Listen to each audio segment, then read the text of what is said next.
राजस्थान राज्य पथ परिवहन निगम के तहत शुरू किए गए मेरी बस मेरी जिम्मेदारी अभियान के तहत रोडवेज बसों की हालत में बड़ा सुधार देखने को मिल रहा है। 20 मई 2025 से शुरू हुए इस अभियान के तहत अब तक करीब 1100 निगम बसों में यांत्रिक और भौतिक कार्य पूरे किए जा चुके हैं। यात्रियों की सुविधा और सुरक्षा को ध्यान में रखते हुए बसों में बॉडी सुधार, सीट मरम्मत, इलेक्ट्रिक फिटिंग, पेंटिंग, सफाई, पैनिक बटन, अग्निशमन यंत्र और आवश्यक हेल्पलाइन नंबर अंकित किए जा रहे हैं। निगम का लक्ष्य है कि 30 जून 2025 तक सभी बसों का कायाकल्प पूरा कर लिया जाए। बस में साफ सफाई ठीक ठाक थी और अगर कोई भी दिक्कत होती है तो हम फोन कर देते हैं तो इसके लिए एक्शन लिया जाता है। अभी जैसे आपको पता है कि नई योजना चल रही है मेरी बस मेरी योजना ये चलनी चाहिए, इससे यात्रियों को सुविधा होती है आने जाने में। ये कंट्रोल पैसेंजर होंगे जी आप? हाँ जी।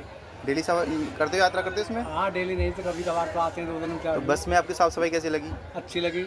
अच्छा, अभी एक है ना हमारे जो एमडी साहब उन्होंने एक योजना चलाई है मेरी बस मेरी जिम्मेदारी। हाँ जी। उसमें क्या है, जो हमारी रोडवेज के जो अधिकारी कर्मचारी है ना उनको पर्सनली बस दी हुई है साफ़ सफाई के लिए। जैसे बस से संबंधित कोई भी समस्या होगा, चार्जिंग पॉइंट काम नहीं कर रहा है या फिर आपकी जैसे लाइटें नहीं चलती है बस में, शीशे टूटे हुए हैं, तो आपको गाड़ी में कोई कमी लगी? नहीं, कोई कमी नहीं। नई बसें, अच्छी साफ सफाई है, अच्छी सुविधा है। अच्छा, तो ये योजना आगे चलनी चाहिए नहीं चलनी चाहिए? नहीं चलनी चाहिए आगे। तो इसका फ़ायदा हो रहा है? वहीं बांसवाड़ा जिले के कुशलगढ़ विधानसभा क्षेत्र में 31 करोड़ रुपए की लागत से निर्माणाधीन भवन में पूर्व अनियमितताओं का मामला सामने आया है। शिकायतों के बाद अब काम की गुणवत्ता में सुधार देखने को मिल रहा है। स्थानीय विधायक रमीला खड़िया के तहत ठेकेदार को फटकार लगाने के बाद निर्माण कार्य में बेहतर गुणवत्ता सुनिश्चित की गई।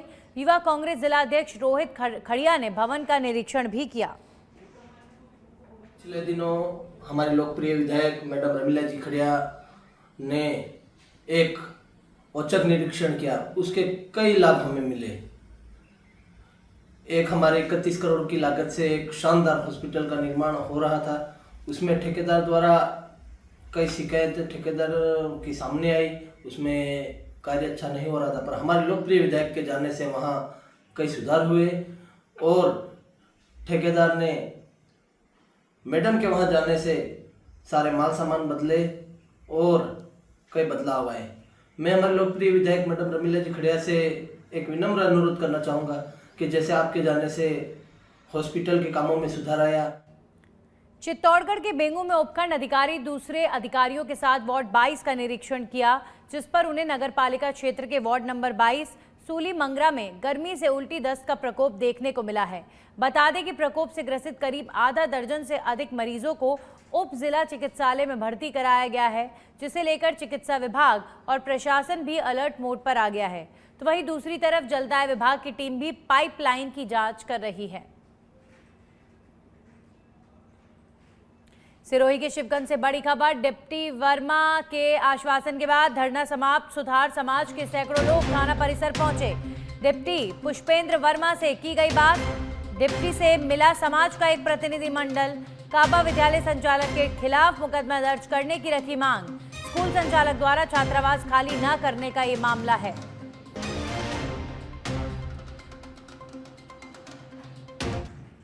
सारे लोग आज थाने पे आए थे और उनकी तरफ से ये था पूर्व के अंदर इनके समाज का जो भवन है उसमें इन्होंने स्कूल संचालक को स्कूल संचालन के लिए दिया हुआ था और काफ़ी समय से वो कहने के बाद और उसके द्वारा खाली नहीं किया गया था और खाली करने के बावजूद भी उसने कहा था कि 31 तक खाली कर दिया जाएगा, फिर नहीं किया। इस पर सुतार समाज चाह रहा था कि हमें स्कूल सुपुर्द किया जाए और उसी बात को लेकर इन्होंने पूर्व में ज्ञापन भी दिया था और समाज की तरफ से उनका कुछ छात्रावास भी ऊपर चल रहा है। इसी बात को लेकर उनके ताले लगाए हुए थे जो तोड़ दिए गए थे और इनका ये चाहना था कि भाई इसमें लीगल कार्रवाई की जाए। तो इनकी तरफ से जो ज्ञापन और रिपोर्ट तो ऐसे हुआ था कि वहाँ जो बैठक चल रही थी वहाँ यहाँ के उन्होंने लॉक तोड़ दिए थे। किसने तोड़े थे? ये शिवलाल जी और उनके स्टाफ ने। उसके बाद हमारे एफआईआर के लिए वहाँ थाने में गए, वहाँ पर एफआईआर देने के लिए गए थे तो वह दे आए, उन्होंने एफआईआर लगाई नहीं। तो इसके लिए आज धरना प्रदर्शन हमको करना पड़ा। तो उन्होंने लगाई, अब आश्वासन दे दिया है स्टाफ कम होने से अभी शाम तक उसको एफआईआर लॉन्च हो जाएगी ऑनलाइन और ये कार्रवाई चालू हो गई।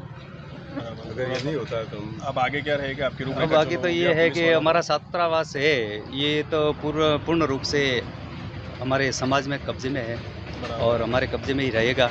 आगे स्कूलों के बच्चे एडमिशन आ रहे हैं, लगभग फॉर्म भरे जा रहे हैं, तो उसके लिए हमारे तो ऐसे भी रूम भी कम पड़ रहे हैं, तो उसकी आवश्यकता रहेगी, तो हम तीसरी मंजिल के लिए भी आगे निर्माण कार्य करेंगे। भोजनशाला। और अब खबर कपासन से है, जहां पर प्रदेश में चिरंजीवी स्वास्थ्य बीमा योजना पुनः शुरू करने की मांग को लेकर कांग्रेस कार्यकर्ताओं ने उपखंड कार्यालय के बाहर जमकर प्रदर्शन किया। साथ ही इसको लेकर राज्यपाल के नाम एक ज्ञापन सौंपा है। आपको बता दें कि नगर कांग्रेस अध्यक्ष पवन शर्मा के नेतृत्व में बड़ी संख्या में कांग्रेस कार्यकर्ता उपखंड अधिकारी कार्यालय पहुंचे, जहां पर नारेबाजी करते हुए सरकार के खिलाफ रोष व्यक्त किया गया। धरना प्रदर्शन के बाद चिरंजीवी स्वास्थ्य बीमा योजना को पुनः शुरू करने की मांग को लेकर तहसीलदार को राज्यपाल के नाम ज्ञापन सौंपा। और अब खबर ब्यावर के विजयनगर से है, जहां पर ग्राम पंचायत में नेशनल हाईवे से लगते हुए सेरेमिक हब रीको क्षेत्र में आज तक एक भी औद्योगिक इकाई स्थापित नहीं हुई, जिससे लोगों में भारी रोष व्याप्त है। मामले में सरपंच ने बताया कि हमारी पंचायत की लगभग 629 बीघा सरकारी जमीन पर सेरेमिक हब रीको क्षेत्र लगाने की घोषणा की गई और रीको का बोर्ड लगाकर जमीन तक जाने के लिए रोड भी बना दी, लेकिन अन्य सुविधाएं उपलब्ध नहीं करवाई, जिसके चलते वहां पर एक भी उद्योग स्थापित नहीं हुआ। सताना की लगभग 600 बीघा जमीन पर बनाए गए सेरेमिको क्षेत्र में आज तक एक भी उद्योग नहीं लगा और न ही किसी प्रकार की सुविधाएं उपलब्ध हैं। सरकार से निवेदन है कि सेरेमिको रीको क्षेत्र को सामान्य रीको घोषित किया जाए और छोटे से छोटे भूखंड उद्योग के राज्य सरकार व प्रशासन से निवेदन है कि सताना स्थित सेरेमिक सेरेमिक हब जो बना हुआ है उसको रिको में कन्वर्ट कर दिया जाए, जिससे विजयनगर के छोटे उद्योगपतियों को उद्योग लगाने के लिए काफ़ी प्रोत्साहन मिलेगा, जिससे एरिया में रोजगार भी बढ़ेगा और सब कार्य विकसित होगा। भीलवाड़ा के सवाईपुर में घर से बकरियां चुराने निकले एक युवक ने अपने ही खेत पर फांसी का फंदा लगाकर आत्महत्या कर लिया।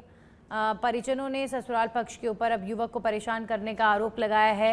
ये युवक कब बकरियां चराने गया था। वहीं पुलिस ने अब मामला दर्ज कर जांच शुरू कर दी है। और अब खबर बाली के मांडीगढ़ से है, जहां पर एक सार्वजनिक रास्ते पर अतिक्रमण का मामला सामने आया है। गांव के किसान नेमाराम के खसरा संख्या 12 में स्थित सार्वजनिक रास्ते पर अतिक्रमण कर लिया गया है। अतिक्रमण होने से गुड़ा जाटान से राजपुरा के बीच आवागमन प्रभावित हो रहा है। वहीं आसपास के खेतों में काम करने वाले किसानों को बुवाई और खड़ाई में परेशानी का सामना करना पड़ रहा है। ग्रामीणों ने बताया कि इस मामले की शिकायत पहले भी तहसीलदार को की गई थी, लेकिन कोई कार्रवाई नहीं हुई और अब ग्रामीण वासियों ने उपखंड अधिकारी से इस अतिक्रमण को हटाने की मांग की है। अलवर जिले के नौगावा क्षेत्र के मानकी गांव के पास एक डॉग अटैक की घटना में 33 वर्षीय युवक गंभीर रूप से घायल हो गया। यह हादसा उस समय हुआ जब पीड़ित युवक अपने साथियों के साथ एक डंपर से मलबा खाली कर रहा था। इसी दौरान एक आवारा श्वान अचानक वहां पहुंचा और उसने लोगों पर हमला कर दिया। इस घटना के बाद स्थानीय लोगों में भय का माहौल है और आवारा कुत्तों की बढ़ती संख्या पर प्रशासन से कड़ा कदम उठाने की मांग की जा रही है। ये वहाँ की प्लांट है, वहाँ डंपर चला रहे थे। अच्छा, डंपर चलाते हाँ जी, वो खड्डे में से डंपर लोड कर रहे थे, वहाँ कूदी एक लकड़ी को पहला काट लिया, गाड़ी मेरे काटा। किसी और को भी काट रहे थे? वो तो कम काटा था। घटना कहाँ की है? ये मानकी गाँव नुगावा के पास। कौन से क्षेत्र की है? नुगावा है, नुगावा। अच्छा, नुगावा से बैक साइड में मानकी। अच्छा, जब भाड़ी रहा तो ये कहाँ चोट है, मतलब कहाँ काटा है? अच्छा, और एक